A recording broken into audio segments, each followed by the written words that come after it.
7번째 시간으로 복된 긍휼의 공동체, 복된 긍휼의 공동체라는 제목으로 하나님 말씀 나누실 때 하나님이 주시는 은혜와 또 교훈을 얻어가시는 저와 여러분들 되기를 소망합니다.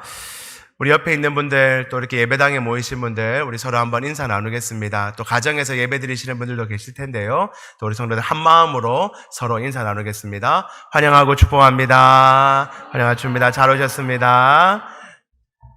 아직도 코로나 거리두기 우리 전국이 2단계 상황입니다. 여전히 전국적으로 많은 교회들이 대면 예배를 드리지 못하고 또 조심하는 가운데 있습니다. 우리 교회도 깊이 고민하는 가운데 또 이렇게 대면 예배로 드리실 수 있는 분들은 함께 예배 드리고, 또 교육관에서 예배 드리시는 분들도 계시고, 또 각 가정에서도 예배 드리시는 분들 계십니다. 지난주에 말씀드린 것처럼 어느 곳에 있든지 우리가 하나님 앞에 바른 예배자로 서겠다는 결단만 있다면 어떤 상황, 어떤 형편에도 우리가 좋은 예배자로 설 수 있을 줄 믿습니다. 하나님께서 속히 은혜 주셔서 다 함께 모여서 예배드리고 또 교제할 수 있는 날을 속히 주시기를 우리 함께 기도해 주시기를 소망합니다. 여러분, 우리가 살아가는 세상은 분명히 점점 더 발전하고 사람들의 삶의 질은 더욱 높아지고 있는 것이 분명합니다. 미래학자들은 앞으로 생명기술이 조금 더 발전하고, 그리고 빅데이터를 이용한 알고리즘이 조금 더 개발되면 우리가 아마 상상하지도 못했던 세상이 수년 안에 올 것이다 라고 생각하고 있습니다. 우리 몸에 있는 모든 데이터들을 병원에서 다 관리하는 날이 온다면, 그때 되면 웬만한 병들은 다 정복되고, 그리고 우리가 언제 죽을지도 또 언제까지 살지도 다 예측이 가능하다라는 말을 하지요. 우리가 상상할 수 없는 그런 날들이 오고 있다고 합니다. 그런데 여러분, 세상이 이렇게 발전하고 삶의 질이 윤택해지는 것과는 반비례하여서 세상 사람들의 그 마음 가운데 긍휼의 마음, 누군가를 불쌍히 여기고 긍휼히 여기는 마음은 점점 사라지고 있지 않은가 하는 생각이 듭니다. 지금보다 훨씬 더 어려웠던 시절, 그 시절에 우리 어른들은 지금보다 훨씬 더 많이 서로를 긍휼히 여기고 도와가며 살았다라고 합니다. 물론 지금도 그러한 일이 전혀 없지는 않습니다. 누구를 돕는 일들이 전혀 없지는 않지요. 하지만 과거에 비해서 현대인들은 주변 사람들을 불쌍히 여기고 주변 사람들을 돌아보는 일에 과거보다는 훨씬 더 줄었다는 것이 분명한 것 같습니다. 어떤 사람들은 말하기를 복지국가가 되면 나라가 다 가난한 사람들 돌봐주고 어려운 사람들 도와주고 무상으로 다 병원의 문제를 해결해주고 교육도 다 시켜주면 굳이 개인적으로 누군가를 불쌍히 여기고 개인적으로 누구를 도와주고 그럴 일은 없어도 안 되겠나, 복지국가가 잘 되면 다 해결될 거다라고 말하는 분들이 계십니다. 물론 복지국가는 돼야 됩니다. 복지는 늘려야 되죠. 그러나 그것만 되면 다 해결될 거라고 생각한다면 그건 엄청난 오해입니다. 국가적으로, 사회적으로 복지가 잘 되는 것은 우리가 힘쓰고 노력해야 되는 일이 맞지만, 그것과는 별개로 이 사람들이 살아가는 이 세상에서는 반드시 연약한 자들을 긍휼히 여기고 불쌍히 여기며 그들을 돕는 마음이 우리 사람들 안에 있어야 하는 것은 분명한 사실입니다. 사회적인 복지체제를 잘 갖춰가는 것도 중요하지만 사람들 개개인의 마음에 긍휼함을 잃어버리지 않는 사회, 각 사람들의 마음 가운데 연약한 자를 불쌍히 여기고 그를 돕겠다는 마음이 있는 사회가 복지가 잘 갖춰진 나라보다 오히려 더 행복한 나라가 될 것입니다. 분명 더 좋은 사회가 되겠지요. 그래서 오늘 본문을 보면요, 우리 예수님께서 2000년 전에도 이렇게 말씀하셨습니다. 긍휼히 여기는 자는 뭐가 있다고요?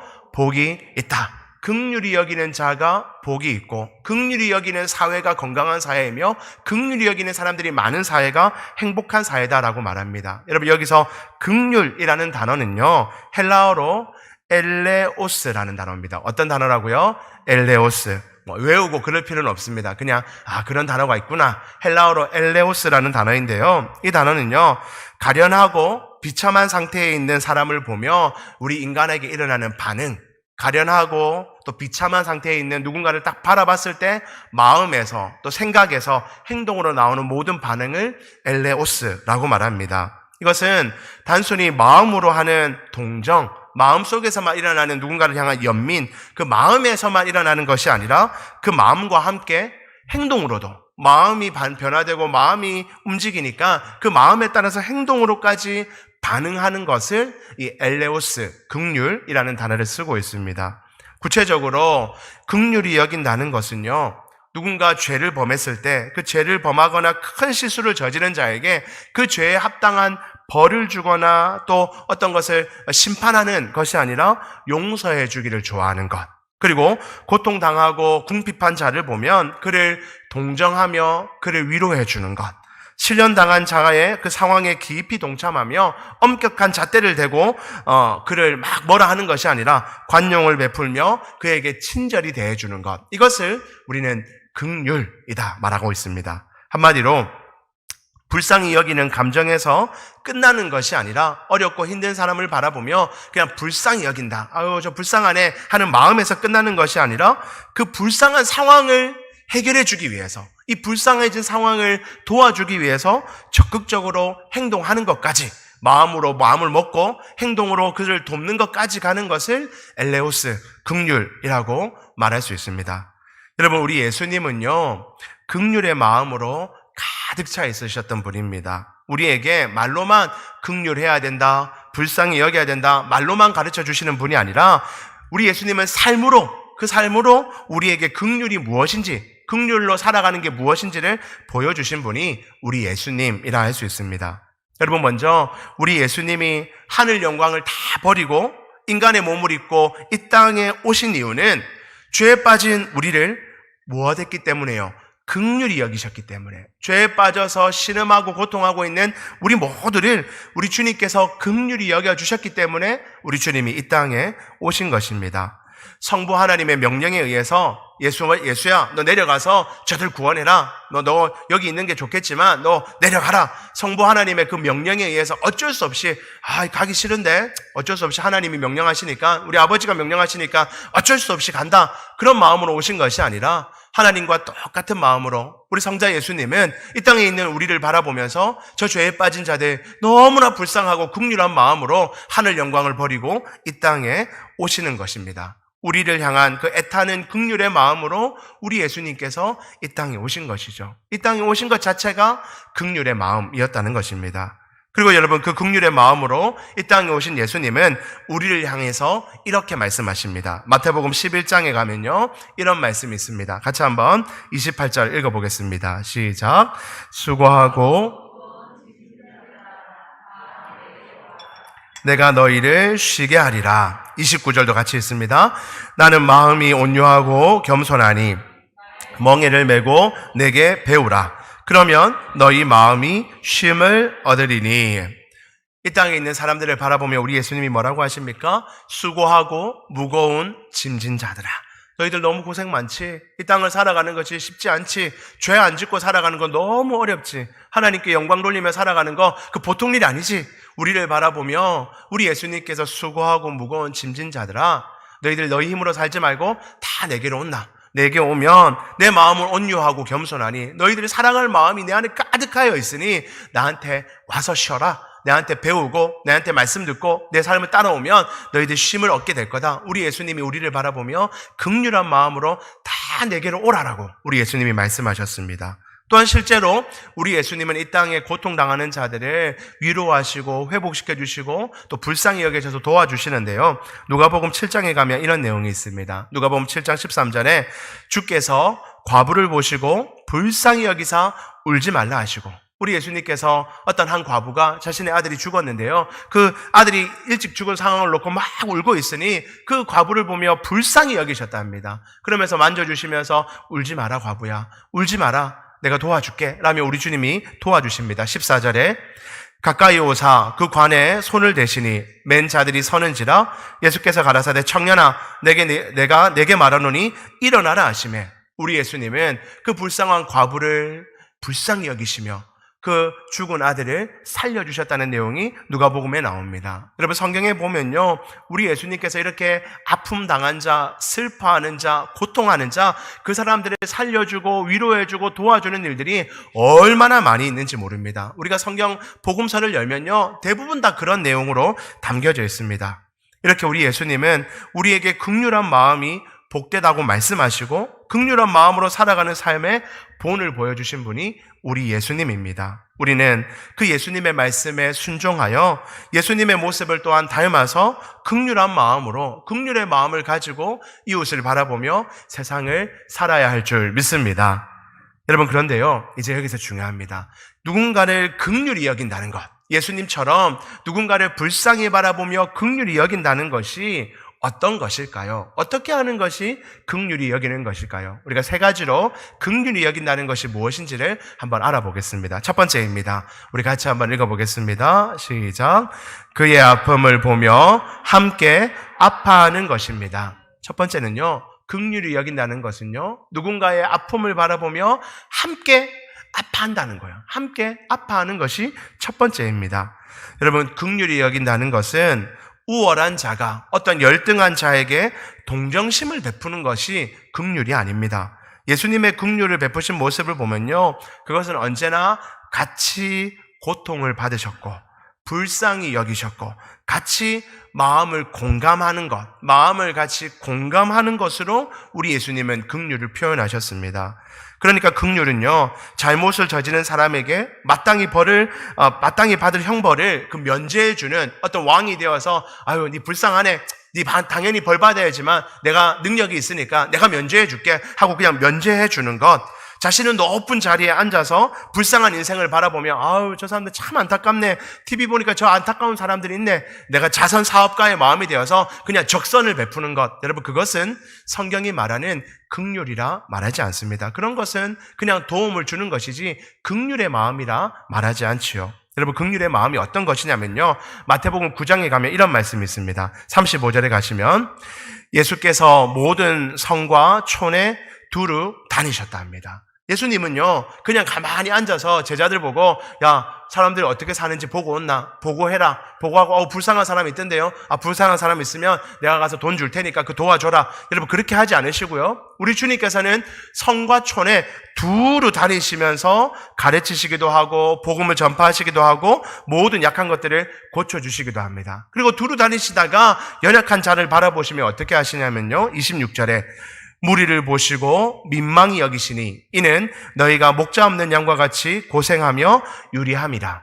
예수님께서 두루 다니시다가 연약한 자들을 바라보며 민망히 여기시며 그를 불쌍히 여겨주셨다 합니다. 우리 예수님은요, 그냥 가만히 앉아서 불쌍한 사람들 보고받아서 도와주는 그런 자선 사업가가 아니라 직접 두루 다니시며 연약한 자들을 만나시고 그들의 이야기를 들으시며 그들에게 도움을 주시고자 하는 분, 연약하고 고통하는 자들을 늘 직접 대면하시며 그들과 아픔과 고통을 나누시는 분이 우리 예수님이셨다는 겁니다. 그것이 긍휼의 첫 번째 모습이라는 것이죠. 여러분, 그래서 마태복음 9장에 가면요, 우리 예수님이 이런 모습도 나옵니다. 9장 10절에 예수께서 마태의 집에서 앉아 음식을 잡수실 때에 많은 세리와 죄인들이 와서 예수와 그 제자들과 함께 앉았더니, 예수님께서 밥을 먹는데요, 고상하고 깨끗한 사람들, 도움 필요 없는 사람들이 아니라 세리와 죄인들하고 같이 앉아서 밥을 먹고 있었다는 겁니다. 여러분, 결코 높은 보좌 위에 앉아서 긍휼을 베푸는 사람이 아니라 연약한 사람들, 힘든 사람들, 죄인이라 지적받는 사람들, 늘 사람들에게 편견 속에서 고통받는 사람들하고 함께 앉아서 식사를 하고 계시지요. 그러면서 예수님께서는 바리새인들이, 야, 저 예수라는 자는 저 죄인들하고 저 세리들하고 같이 밥 먹고 있네. 저 더러운 인간들하고 같이 밥 먹는 저 인간도 별 쓸모없는 인간이구나. 바리새인들이 막 예수님을 향해서 그렇게 지적하는 것을 우리 예수님도 알고 계셨습니다. 11절에 보면 바리새인들이 보고 그 제자들에게 이르되 어찌하여 너희 선생은 세리와 죄인들과 함께 잡수시느냐? 야, 어떻게 하여 저 세리들하고 죄인들하고 같이 앉아서 밥을 겸상하고 있느냐? 너희 예수라는 스승도 별 볼 일 없는 인간이네, 똑같은 수준의 인간이네 라고 사람들이 지적하였습니다. 바리새인들이 막 그렇게 지적하였죠. 그랬더니 우리 예수님께서 뭐라고 하십니까? 12절 13절에 예수께서 들으시고 이르시되 건강한 자에게는 의원이 쓸데없고 병든 자에게라야 쓸데있느니라. 야, 건강한 사람들에게는 의사가 필요 없지만 병든 저 사람들에게 내가 필요하지 않느냐? 13절 너희는 가서 내가 긍휼을 원하고 제사를 원치 아니하노라 하신 뜻이 무엇인지 배우라. 내가 의인을 부르러 온 것이 아니요 죄인을 부르러 왔노라 하시니라. 우리 예수님은 저 가난하고 아픈 자들, 죄인이라고 지적받고 세리라고 맨날 무시당하는 저 사람들에게 나와 함께하며 내가 그들과 불쌍히 여기며 나와 그들과 함께 교제하고 사랑함으로 말미암아 내가 그들에게 의사가 되려 왔다. 내가 그들의 병을 고쳐주려 왔다. 그들에게 긍휼이 필요하니 내가 그들에게 긍휼의 마음으로 다가가고 있다라고 우리 주님은 말씀하고 계신 것입니다.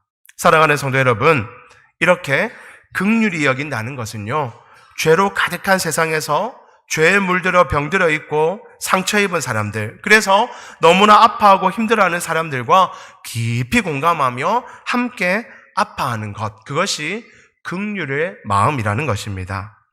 여러분, 영화나 드라마를 보면요, 부모와 자녀들 사이에 나누는 대화에 이런 장면들이 자주 나옵니다. 부모가 말합니다. 자녀에게, 야, 내가 니한테 뭐 못해준 게 있노? 니 부족한 게 뭐가 있노? 내가 남들보다 못해준 게 뭐가 있노? 먹을 거 다 먹여주고 학원 보내주고 좋은 거 다 입혀주고 내가 다 해줬는데 뭐 그래 불만이라고 엄마한테 이렇게 불만을 표시하노? 그랬더니 자녀가 뭐랍니까? 아유, 감사합니다 어머니, 이렇게 하는가요? 그렇게 안 하죠. 자녀가 말합니다. 엄마 아빠 그것만 해주면 다가. 내 마음을 엄마가 아나? 내가 왜 이러는지 관심도 안 가지면서 공부시켜주고 용돈만 주면 다가. 이렇게 자녀가 말하죠. 누가 잘못한 겁니까? 누가 잘못한 거예요? 둘 다 잘못한 거예요. 자녀도 그러면 안 되고 부모도 그러면 안 되죠. 여기 무슨 문제를 제가 무슨 말을 하려는 겁니까? 부모와 자녀 사이에 공감이 없는 겁니다. 그죠? 부모와 자녀 사이에 서로 불쌍히 여기는 마음이 없는 거예요. 그죠? 긍휼은 마음을 들여서, 시간을 들여서, 정성을 들여서 그가 왜 아파하는지, 그가 왜 힘들어하는지, 그가 왜 눈물 흘리는지를 함께 나누려고 애쓰는 것에서부터 공감이 필요한 것입니다. 누군가로부터 들은 얘기로 그 사람 힘들다더라. 아유, 그럼 도와줘야겠네. 우리 재정 좀 들여서 도와주자. 그걸로 끝나는 게 아니라는 겁니다. 공감은요, 아파하는 사람의 얘기를 들어주는 겁니다. 아파하는 사람의 힘든 이유를 듣는 거예요. 우리 예수님은 그렇게 많이 바쁘셨지만 저 사람 딱 보면 뭐가 아픈지 뭐가 문제인지 딱 아셨지만 그냥 내가 도와줄게 하고 그렇게 안 도와주셨어요. 그 사람하고 만나셔서 앉아라 하고 얘기하시고 밥 먹으면서 얘기 들어주시고 얘기 듣는 가운데 그 사람이 뭐가 있는지를 다 들으셨다가 도와주는 것이 우리 예수님이라였다는 겁니다. 그런데 우리는 뭐가 그렇게 잘나서 뭐가 그렇게 똑똑해서 저 사람 뭐가 문제인지를 그렇게 너무나 정확히 마치 잘 아는 것처럼 저렇게 하면 해결된다고, 이거 도와주면 다 끝난다고 그렇게 교만한 마음으로 누구를 도우려고 합니까? 누군가를 돕는다는 것은, 누군가를 긍휼히 여긴다는 것은요, 그의 마음을 깊이 알기 위해서 시간을 내고 정성을 들이고 마음을 들여서 그의 아픔을 함께 나누는 것, 그것이 긍휼인 줄 믿습니다. 두 번째로 긍휼이 어떤 것이냐면요, 두 번째 같이 한번 읽어볼까요? 같이 읽어보겠습니다. 시작. 그를 위해 중보기도 하는 것입니다. 여러분, 긍휼이라는 것은요, 두 번째로 그를 위해서 간절하게 하나님께 중보기도 하는 것입니다. 여러분, 중보기도라는 말을 우리가 자주 쓰죠. 다른 사람을 위한 기도가 중보기도입니다. 우리가 도고기도라는 말을 더 많이 씁니다. 그런데 여러분들 더 아시기로 중보기도가 더 편안한 말이어서 제가 이렇게 썼습니다. 도고기도, 중보기도 전부 다 다른 사람을 위해서 하는 기도, 우리가 이렇게 일반적으로 이해하고 있습니다. 여러분, 세상 사람들의 긍휼과 우리 그리스도인들이 가진 긍휼의 차이가 여기 있습니다. 우리는 긍휼의 마음이 생긴다 하여서 섣불리 행동하지 않아야 합니다. 먼저 하나님께 나아가 간절히 기도합니다. 하나님, 저 아파하는 그 영혼의 주인 되시며 아파하는 그 문제의 핵심을 정확하게 알고 계신 우리 하나님, 그 하나님께 나아가 간절히 기도하는 겁니다. 하나님, 그 영혼의 아픔을 아시는 주님, 그 영혼을 불쌍히 여겨주시고 그 영혼의 문제를 해결해 주시며 그 영혼을 회복시켜 주시옵소서. 하나님, 저 아파하는 우리 사랑하는 집사님, 저 사랑하는 우리 청년, 저 사랑하는 우리 권사님, 목사님, 주님 그 아픔을 아시니까 주님께서 해결해 주시고 도와주십시오라고 주님 앞에 나아가 간절히 기도한다는 것입니다. 그 사람 참 안 된다, 그 사람 참 불쌍하다라고 말하면서 진심을 담아서 기도 한번 해보지 않았다면, 진심을 담아서 그를 위하여 시간을 내어서 간절하게 기도 한번 해보지 않았다고 말하면서 우리는 그를 긍휼히 여긴다, 불쌍히 여긴다 말할 수 없는 것입니다. 사랑하는 성도 여러분, 누군가를 향해 진심으로 긍휼의 마음이 생긴다면, 그 사람이 진심으로 회복되기를 여러분들 원하신다면 무엇보다도 하나님께 나아와 진심으로 작정하여 기도하는 여러분들 되시기를 소망합니다. 그 사람이 회복될 때까지 하나님 앞에 나와 엎드려 그를 불쌍히 여겨달라고, 축복해달라고 간절히 기도해 보시는 여러분들 되기를 소망합니다. 저에게 와서요, 목사님, 그분 힘들답니다. 그분 참 어렵답니다. 목사님 좀 기도해 주세요. 그렇게 알려주시는 분들이 있습니다. 너무 감사하죠. 저에게 그런 거 알려주시는 분들은 너무너무 고맙습니다. 그런데 여러분, 저에게만 알려주시지 말고요, 함께 기도하는 자리에 나오셔서 그 사람 이름 붙들고 간절히 한번 기도해 보시기 바랍니다. 하나님께서 여러분들의 기도에 응답해 주실 겁니다. 내가 일주일 동안 매일 새벽마다 그 영혼을 위해서 기도하겠다라고 새벽마다 나와서 기도하고 밤마다 기도하며 잠든다면 하나님께서 여러분들에게 중보 기도에 역사하셔서 여러분들에게 은혜 내려주시고 여러분들의 삶을 변화시켜 주실 뿐만 아니라 그 영혼에게 하나님의 놀라운 은혜를 내려주실 줄 믿습니다. 특별히 여러분들 가족 가운데 불쌍한 영혼들 있습니까? 여러분들 자녀들 다 사랑하시지요? 사랑하는 부모님 계시고 형제들이 있으시지요? 여러분 기도하셔야 돼요. 그 영혼을 놓고 기도하셔야 됩니다. 매일 나와서 여러분들의 가족을 위해서, 불쌍한 내 사랑하는 자녀들과 이웃들을 위해서 기도하실 수 있는 여러분들 되기를 주님 이름으로 축복합니다. 마지막 세 번째입니다. 긍휼히 여긴다는 것은 무엇이냐면요, 한번 같이 한번 더 읽어보겠습니다. 시작. 기도를 통해 그를 도울 지혜를 얻고 바르게 돕는 것입니다. 여러분, 세 번째로요, 우리 예수님이 말하신 기도는요, 기도하는 가운데 그를 도울 수 있는 지혜를 얻는 것입니다. 그리고 그 지혜를 가지고 바르게 돕는 것입니다. 여러분, 이렇게 간절히 기도하다 보면요, 우리 하나님께서 우리에게 지혜를 주십니다. 하나님께서 우리 기도하는 가운데, 야, 지금 네가 그렇게 도와야 된다. 그 사람 참 그거 힘들다고 하는데 지금 네가 전화 한번 해봐라. 선물 하나 사가지고 가져가봐라. 그 사람에게 이렇게 한번 말해봐라. 문자로 이렇게 한번 전해봐라. 하나님께서 우리에게 그런 지혜를 주십니다. 저에게도 제가 새벽마다 앉아서 우리 성도님들이 향해서 위에서 이름을 불러가며 그 상황을 놓고 기도할 때마다, 기도하지 않을 때는요, 전혀 생각하지 않던 방법들과 어떤 타이밍들이 기도하는 가운데, 오늘 한번 찾아가 봐야 되겠다. 오늘 한번 만나봐야겠다. 그 사람, 그분 표정이 지난주일 안 좋던데, 기도하는 가운데 그게 떠오르고, 기도하는 가운데 위로할 방법들이 떠오르게 됩니다. 기도하다 보면요, 우리가 어떻게 그를 도와야 할지를 주님께서 깨닫게 해주시는 줄 믿습니다. 여러분, 교회에 있다 보면요, 어려운 분들이 많이 찾아오십니다. 이거 좀 도와주세요. 교회는 돕는 곳이니까요, 좀 도와주세요. 라고 찾아오는 분들이 많습니다. 제가 부산에 있을 때는 그런 분들이 훨씬 더 많았습니다. 우리 교회는 조금 높이 있어서 그런 분들이 좀 많이 오시진 않지만 그래도 드문드문 가끔 찾아오십니다. 여러분, 그럴 때요, 저 사람 옷이 참 남루하고 저 사람 잠깐 얘기 들어보니까 참 힘드니까 그 사람이 달라는 돈 한 2만 원이든 만 원이든 때로는 5천 원이든 달라는 데를 주자 하고 줘버리면 여러분, 그 사람은 잘 돕는 걸까요? 아닐까요?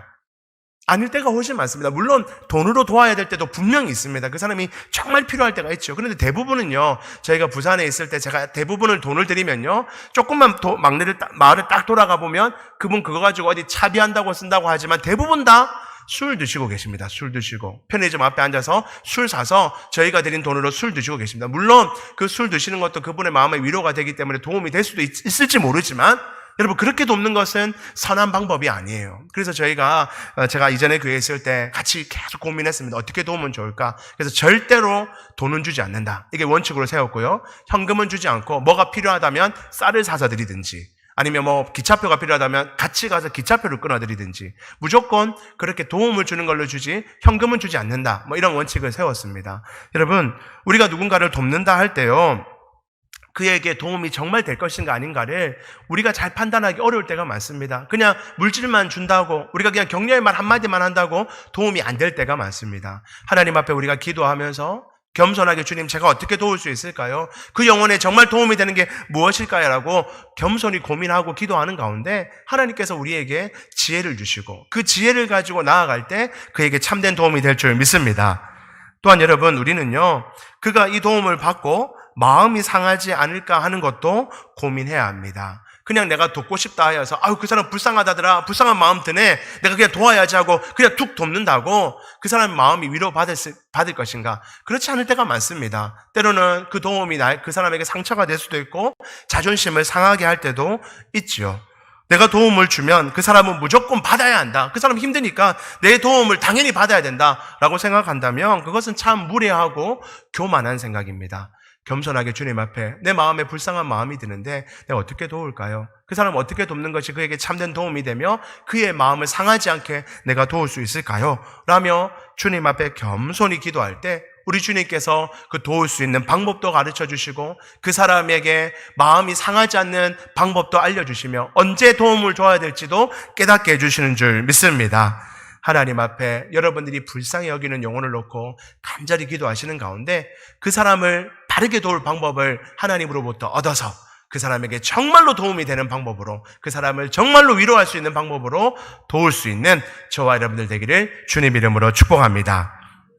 우리는 이렇게 긍휼히 여긴다는 것이 무엇인지를 세 가지를 통해서 함께 보았습니다. 마음을 함께하며 같이 아파하고, 그리고 하나님 앞에 그 영혼을 놓고 간절히 기도하며 하나님께 기도하는 가운데 받은 지혜를 가지고 바르게 돕는 것, 그것이 긍휼히 여긴다는 것의 의미라는 것을 우리가 한번 말씀으로 깨닫게 되었습니다.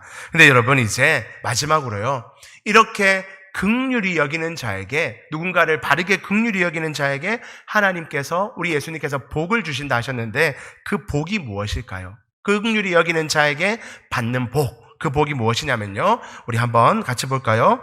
긍휼히 여김을 받는다는 것입니다. 7절 끝에 보면요, 그들이 긍휼히 여김을 받을 것임이요 라고 말씀하고 있습니다.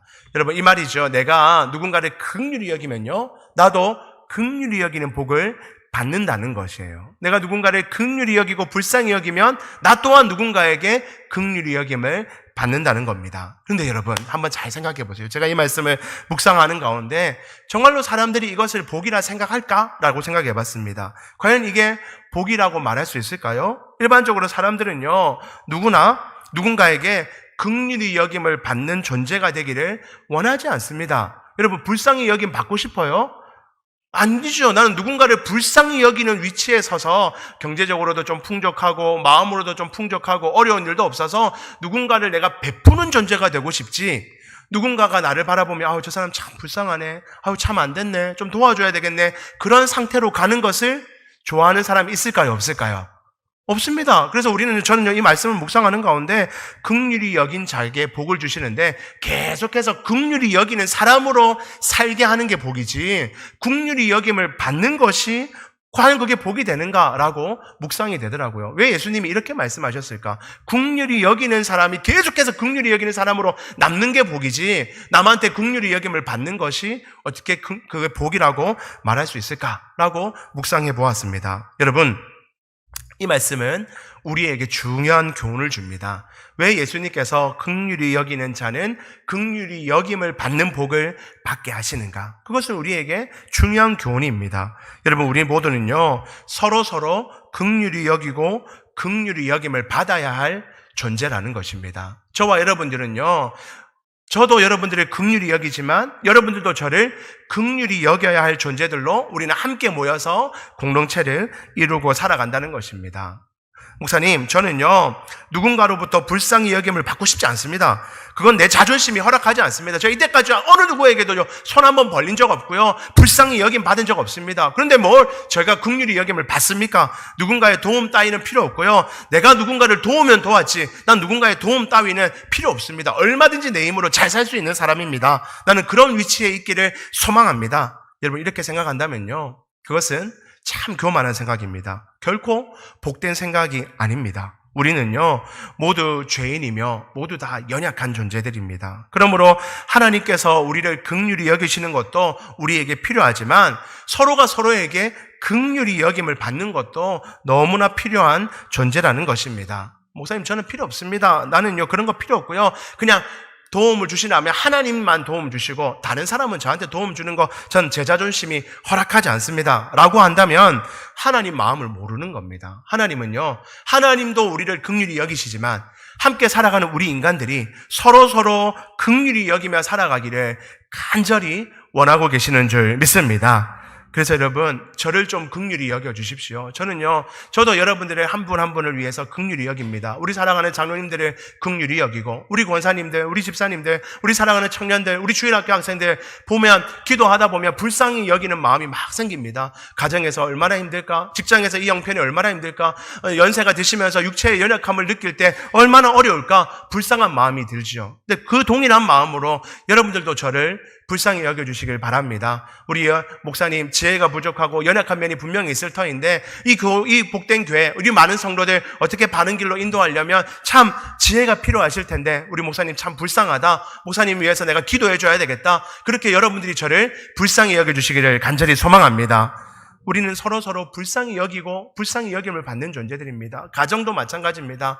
남편도 아내를 불쌍히 여기고 아내도 남편을 불쌍히 여기며 부모가 자녀를 불쌍히 여기는 것처럼 자녀들도 부모를 불쌍히 여길 때 그 공동체는, 그 가정 공동체는 건강하게 세워지는 것입니다. 언제까지나 부모가 늘 자녀만을 도와주고 언제까지나 부모가 자녀에게 불쌍히 여겨주는 한쪽으로만 일방적으로 사랑이 가는 것은 좋은 공동체가 아니죠. 언제나 서로가 서로를 불쌍히 여기고 함께 사랑하기로 여겨가며 서로에게 도움을 주려고 애쓸 때 그 공동체는 주님이 기뻐하시고 건강한 공동체가 되는 줄 믿습니다. 말씀을 정리하겠습니다. 두 가지로 오늘 말씀을 정리합시다. 첫 번째로 긍휼이 사라진 시대에 긍휼의 마음을 간직한 성도들 되기를 주님 이름으로 축복합니다. 이 세상에 긍휼의 마음이 많이 사라집니다. 그래서 국가가 복지 차원에서 많은 것들을 해줍니다. 그런데 여러분, 그것이 우리 사회를 복되게 하지 않습니다. 복지는 복지대로 하되 우리는 서로 불쌍히 여기고 서로 사랑하고 서로 도와줄 때 하나님이 기뻐하시는 사회, 하나님이 기뻐하시는 교회 공동체가 되게 될 줄 믿습니다. 특별히 우리 교회 안에 서로 불쌍히 여기는 마음들을 많이 가지시기 바랍니다. 서로를 바라보며 서로 아껴주고 저 사람 참 불쌍하네, 내가 어떻게 하면 도와줄까, 저분을 위해서 내가 어떻게 도움이 될 수 있을까 라며 깊이 고민하시는 저와 여러분들 되기를 소망합니다. 두 번째로 서로 긍휼히 여기고 또 서로 긍휼히 여김을 받는, 나도 당신을 긍휼히 여기고 당신도 나를 긍휼히 여겨주는 그런 복된 긍휼의 공동체가 되기를 주님 이름으로 축복합니다. 서로 긍휼히 여기는 공동체가 좋은 공동체입니다. 다른 사람을 진심으로 불쌍히 여기고 나도 불쌍히 여김을 받는 것을 당연하게 여기는 것, 그것이 좋은 공동체인 줄 믿습니다. 그래서 우리 여러분 옆에 있는 분들에게 이렇게 한번 격려합시다. 옆에 있는 분들 또 앞뒤에 있는 분들에게 이렇게 한번 말씀해 봅시다. 사랑하는 성도님, 당신을 긍휼히 여깁니다. 당신을 긍휼히 여깁니다. 또 이렇게 인사합시다. 성도님, 저를 좀 긍휼히 여겨주십시오. 저를 좀 긍휼히 여겨주십시오. 여러분, 이게 좋은 공동체인 줄 믿습니다. 여러분, 물질이 많은 사람만 연약한 사람을 돕는 게 아니라, 건강한 사람만 또 연약한 사람을 돕는 게 아니라, 우리가 물질이 많든 건강하든 또 반대로 물질이 좀 부족하고 건강이 좀 약하든 신앙생활을 오래 했건 짧게 했건 서로가 서로를 불쌍히 여기고 서로가 서로를 아껴주며 당신 참 긍휼히 여깁니다. 제가 도울 게 없을까요? 제가 어떻게 하면 도와줄 수 있을까요? 늘 그런 마음으로 서로를 바라볼 때 우리 교회는, 여러분들의 가정은, 우리의 사회는 더 건강하고 복된 공동체가 될 줄 믿습니다.